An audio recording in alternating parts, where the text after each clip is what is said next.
We are now joined by Lieutenant Colonel in Reserves, Jonathan Conricus, who has very graciously agreed to come also at the last second. And I will remind everyone again, for those on the line as well, that it is a very dynamic news cycle with things changing all the time.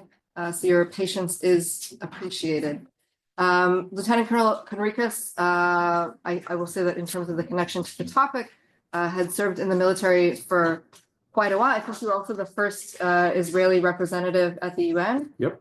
That I remember, and obviously was a civilian on October 7th, but was drafted very willingly back into the military, to the IDF International Spokesperson Unit during the war for the first 3 months, including over the first hostage deal in November.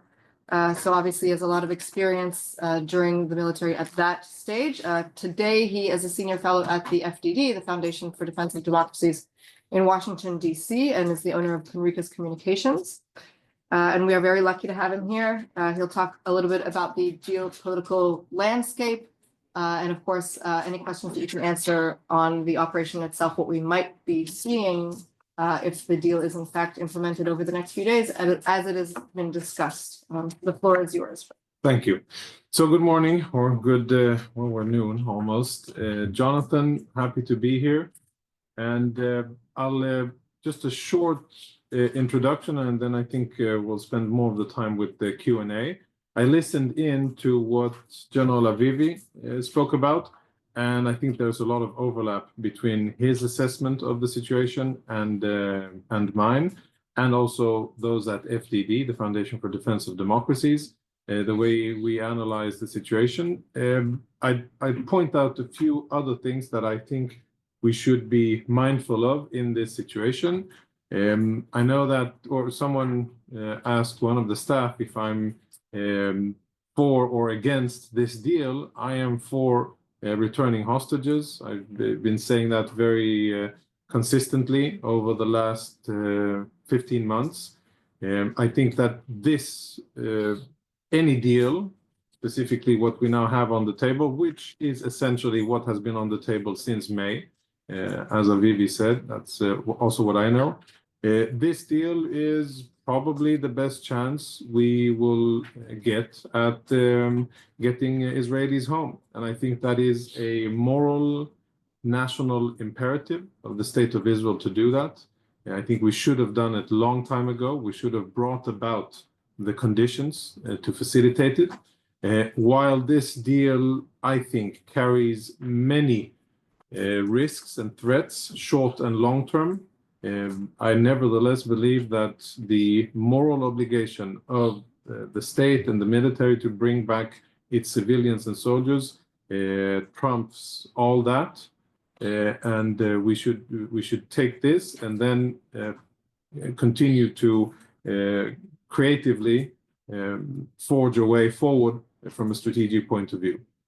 The things that concern me are a few.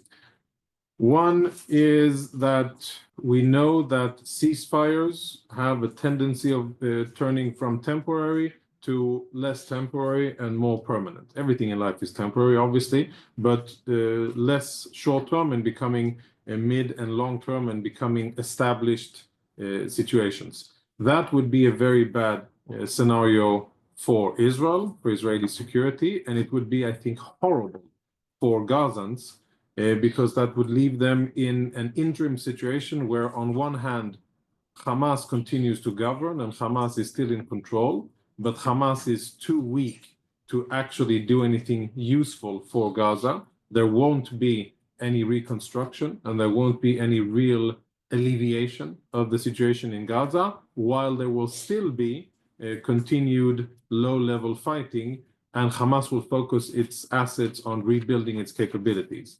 And if I zoom out for a second and look at the international, the broader strokes, as I assess them, American foreign policy, Saudi Arabia, and and Iran and regional pieces, in my assessment, the incoming American administration will probably tell Israel, listen, this little issue you have here with Gaza, we don't want you to pursue it. We don't want you to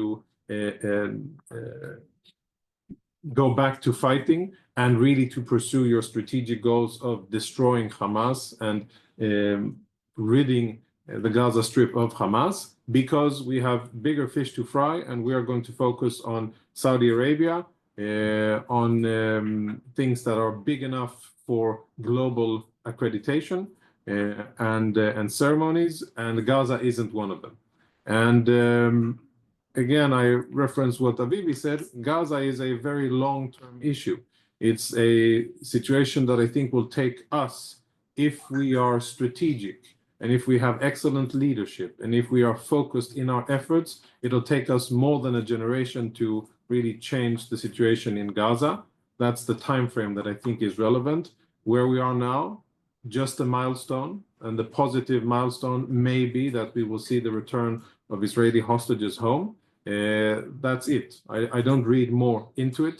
I think it is a deal that we should be doing, but it is something that needs to be very compartmentalized and specific in how we get into it, and then what happens after the ceasefire, after the days go by, and after the terms are met. So something that concerns me is that there will be pressure on Israel to turn this bad strategic situation into a more permanent one, and that would be bad for Israel. It would be bad for the regions. It would be very bad for Gazans, and I hope that isn't the case. I think that the bigger regional pieces, when we look forward the coming months and perhaps beyond, will be the direct path of confrontation between Israel and the Islamic Republic of Iran. I think it is inevitable. The events that were set in motion on October 7, and afterwards Hezbollah, the Houthis, Syria, and the 2 Iranian attacks on Israel, Israeli retaliations and assassinations, etc., all of that has happened has changed the strategic balance in the Middle East, and Israel and Iran are now on a direct path of confrontation, and I think it's a matter of time before that escalates and goes beyond what we've seen in the last months. I don't think that Israel has any other real options if it wants to protect itself and really change the strategic situation. I believe that this is now a time of opportunity for Israel to change the balance and to apply much more pressure on the Iranian regime. The aim, obviously, long-term goal should be to force the Iranian regime to rethink their strategy, which is the indirect approach that the Iranians are taking of building that ring of fire around Israel, which for about 15-20 years was very successful from an Iranian point of view. And what Israel should be doing is forcing, by various means, diplomatic, economic, military, cyber, social, inside Iran, across the field, to force the Iranian regime to recalibrate their strategy and to, at the minimum, stop funding terrorist organizations and fueling unrest and violence in Israel. So I think this will be a key point of the coming months and years. And another will be the willingness and I think the opportunity to expand normalization and peace in the Middle East, specifically with Saudi Arabia, but not only. Great opportunities. When I look at it from the other side of the hill, I always try to think how the other side of the hill, or the people on the other side of the hill, are thinking and what their tactics and strategies and interests are. I believe that from a strategic point of view, Saudi Arabia is very limited in its ability to explore its long-term strategic goals without American security assurances and stability in the Middle East and a stable economic and military situation. All of their future plans rely on this, and they have made tremendous investments. I'm sure many of you have traveled to Saudi, if they haven't brought you already, to show you their plans and the infrastructure and cities and cyber initiatives and computing initiatives and infrastructure, then I'm sure you will so in the future. None of that will happen if the Houthis continue to exist and fire at Saudi and Israel, and if Iran is a persistent military threat.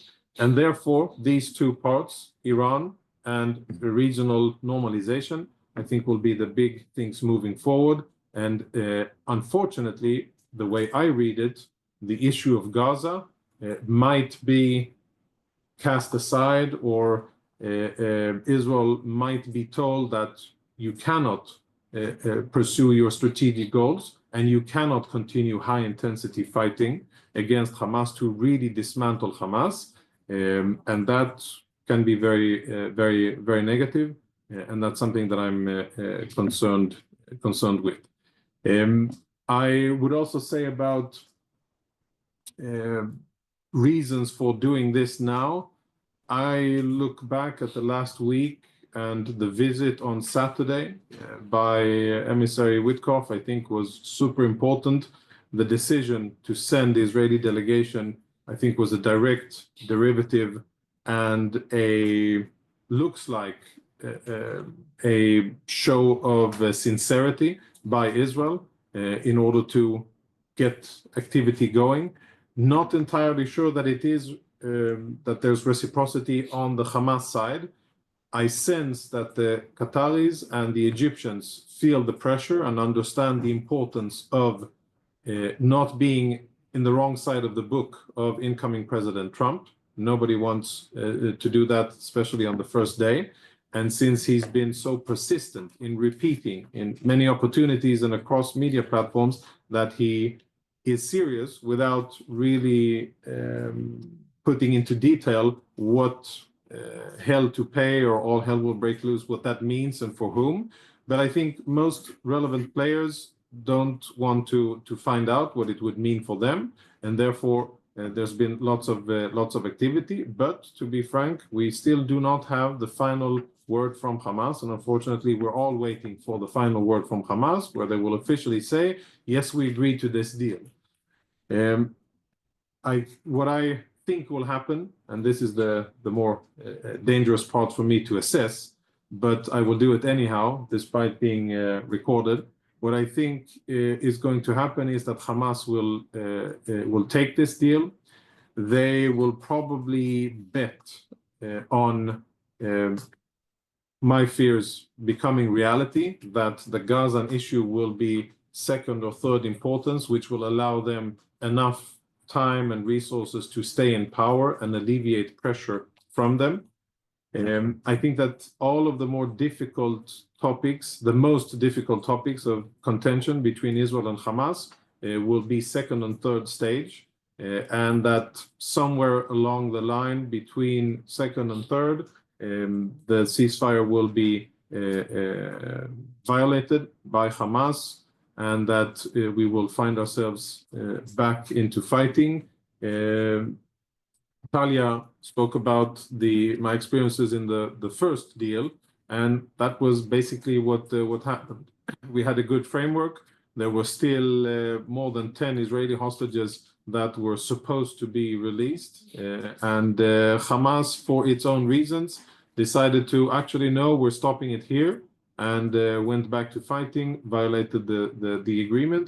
Probably then, based on the calculation that there would be enough international pressure brought upon Israel to force Israel to stop fighting before it achieved its goals. Even though I used to speak on behalf of the IDF, I'll say something now that I think is should be out in the open. 15 months have gone by, and more than 15 months, and during these 15 months, Israel has accomplished some of the most extraordinary achievements, military achievements across the Middle East, things that other militaries, I think, are analyzing and will study and learn. Targeted assassinations, technological tools used, and I think dismantling of most of Hezbollah's military capabilities. That's great and tremendous. But the contrast between those achievements and not being able to get our hostages back, to me, is it's a disparity that I struggle to understand, and I struggle to be able to explain in military terms. How can that be? That we were not able to, or that we haven't used military force tactically on ground and below ground in order to get our people back. And I think a lot of it has to do with the balance or the tension of decision making in Israel between military, political, and society, leaders of society and civil society. Honestly, I don't think that in the first months of the war, the Israeli military and political establishment was focused on getting the hostages back. And I think that from the beginning, the vector with which we approached this topic was the wrong one. It wasn't prioritized, in my mind, enough to collect intelligence, to generate friction, to apply pressure, and to get the hostages back by using military means.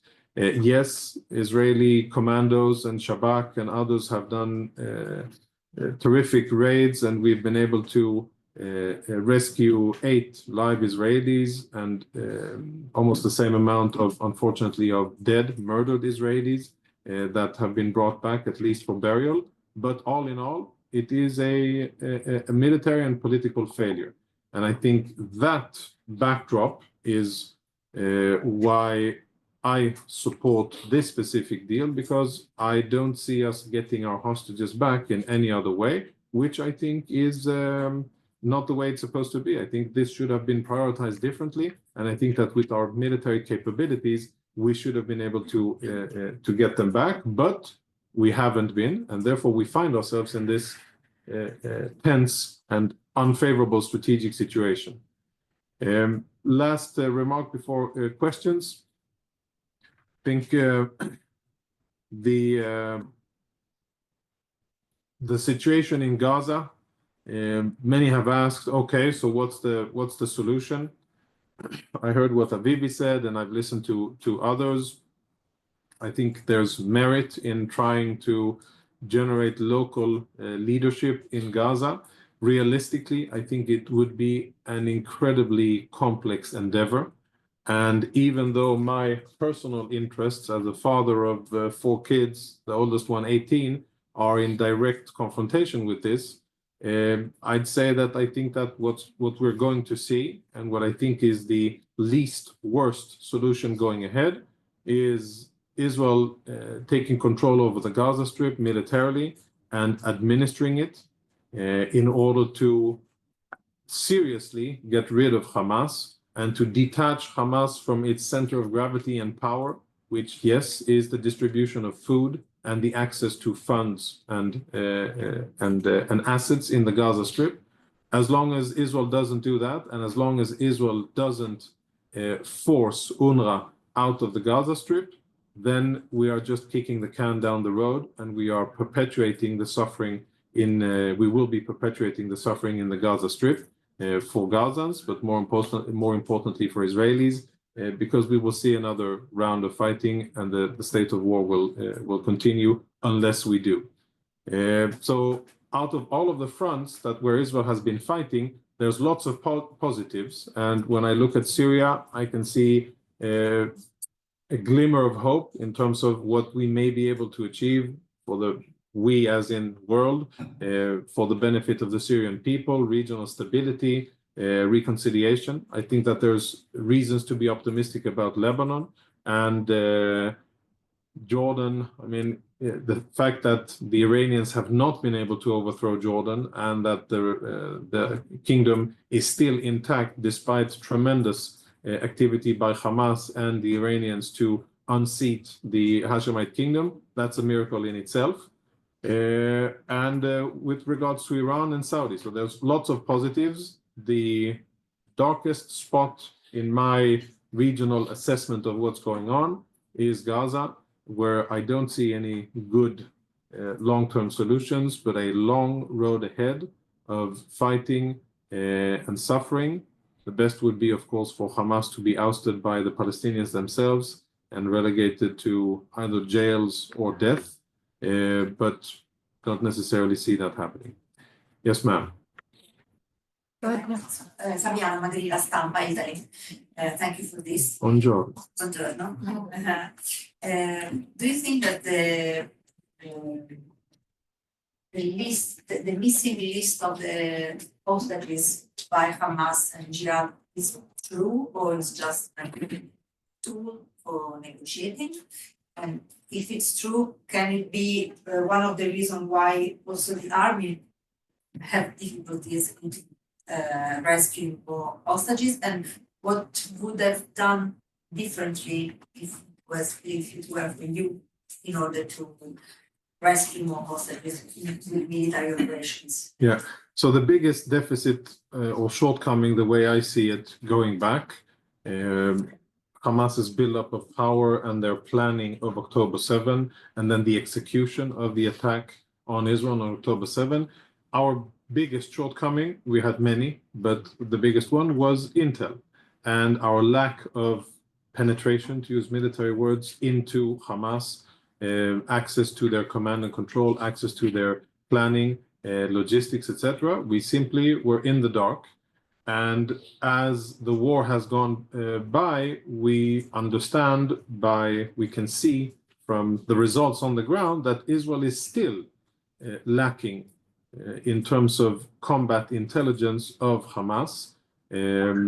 Otherwise, there's no real explanation as to 15 months have gone by, more than 15 months, and Israeli troops have been operating all across the Gaza Strip.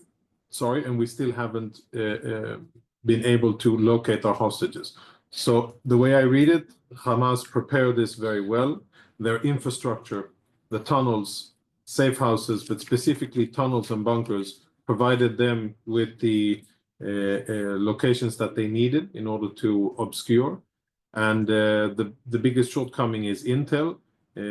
To answer the part of what I think should have been done differently, I think at the strategic level, at the political and strategic military level, in the first months of the war, that should have been a primary focus, not only going in, dismantling Hamas and punishing Hamas for their atrocious activities against Israelis, but actually focusing intel resources in a much more substantial way in getting hostages back. I think that based on the actions, when you compare statements to reality afterwards, most of what Hamas and Islamic Jihad have said has been confirmed as untrue. So my assessment is, and this can be proven wrong afterwards with the benefit of hindsight, but the way I see it, it has been mostly about manipulation and psychological warfare. We've had, official press releases, both of Islamic Jihad and of Hamas, that specific Israeli hostages named were killed allegedly by Israeli bombings, only to find them alive and return to Israel afterwards. Or we know from the analysis of Israeli corpses that they were alive for many, many months and then were killed afterwards, executed afterwards by Hamas, and they were reportedly killed before by Israeli bombings, which was just propaganda. So I attach very limited credibility to the communications of Islamic Jihad and Hamas. It's much more about negotiations and applying pressure. And that I think answered the three of the questions. Other questions from the floor?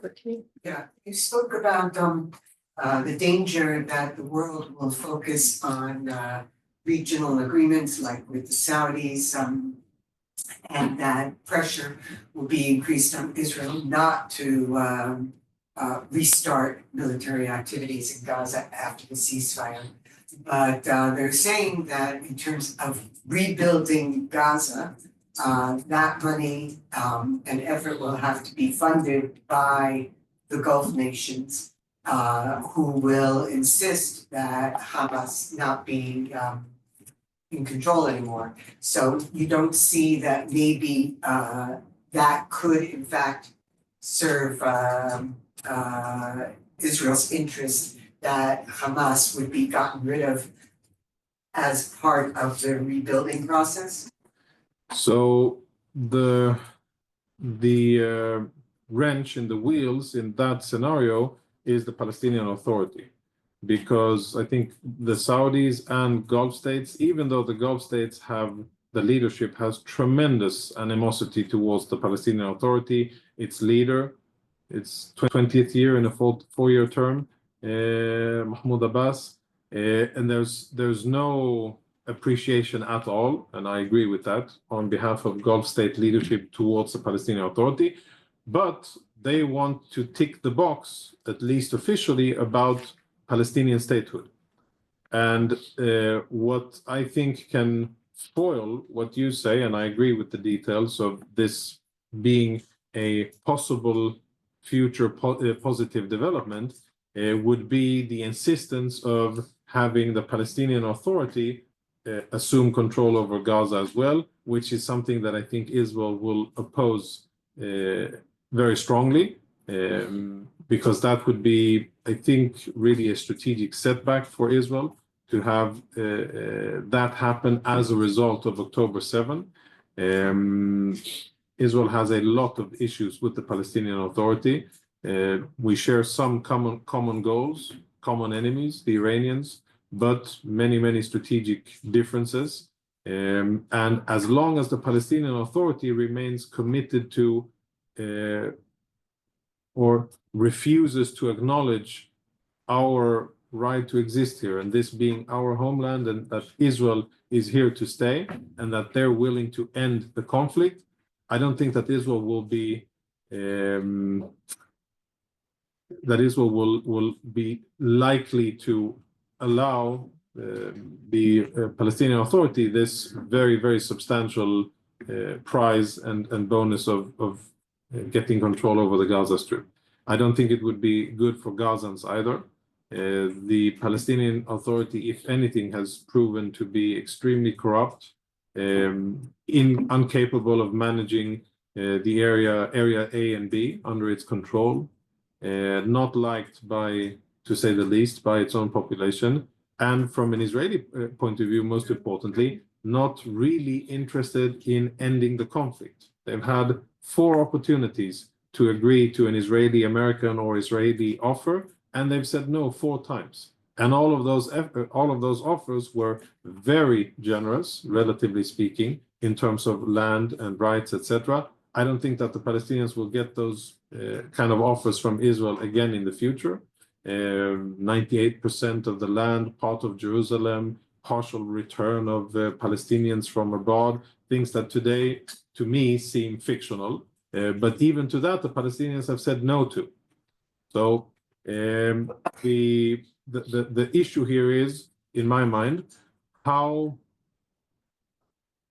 can Gaza be rebuilt, and how can the Gaza issue be leveraged as a positive part of regional normalization and peace. I hope that the Saudis and the Gulf states will be flexible enough to allow such a solution, but I'm not overly hopeful, because I think there's a limit to how much they can be perceived by their domestic audiences, and specifically in Saudi, that's very important, how they can be perceived at accommodating Israeli strategic objectives as opposed to Palestinian statehood and self-governance in Gaza. Any more questions from the table? Okay, we have a few minutes left, and there are 2 questions that came in over Zoom. Both have to do with the international organizations, which I'm sure you're very familiar with, given your history. One is about you mentioned the issue of the day after, and what we're going to see there, and what we'd like to see there. And so the question was what role, if at all, international organizations would play, of course, given everything that's happened with UNRWA of late, and what the alternative is. And the second question has to do with the actual operational side of the implementation of the hostage deal, if it happens, in terms of the handover between the Red Cross and the IDF, if you can share any information to that end, how that works, what is the level of cooperation, if at all, and how that might look on the ground. Yeah.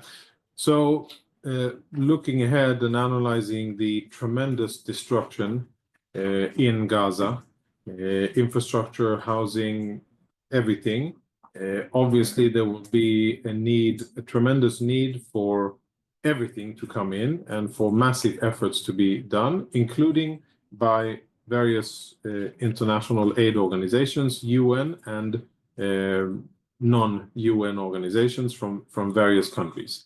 I think that most of these organizations will have a positive role to play, and I think Israel will cooperate with and try to facilitate the work of and support and get assistance by these organizations. I specifically named UNRWA because I think UNRWA, in my mind, is poison. It is poison against Palestinians. It's poison against Israelis. It is part of the problem, not part of any future solution.